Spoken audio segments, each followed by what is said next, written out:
This literature kit on Fahrenheit 451 by Ray Bradbury encourages students to imagine what themes might be present in a dystopian future as perceived during the early 1950s.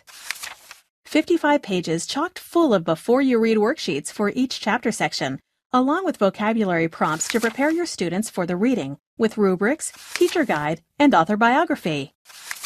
Predict what will happen to the woman whose books were hidden in the attic. Complete a paragraph from the novel with their missing vocabulary words.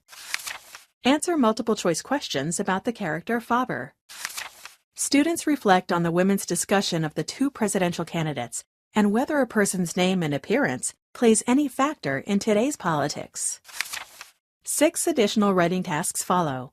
Supplement an existing unit with in-depth writing tasks, such as depicting an alternate reality where Beatty and Montag join forces concerning their interest with books and the information they contain. A word search puzzle and comprehension quiz ends the unit. The easy marking answer key works by lining up perfectly with the matching question pages. 3 color posters, which are graphic organizers, completes the resource. Note events, interactions, or thoughts that were integral in Montag's transition from fireman to protector of literature. Visit our website to see more novel study guides just like it.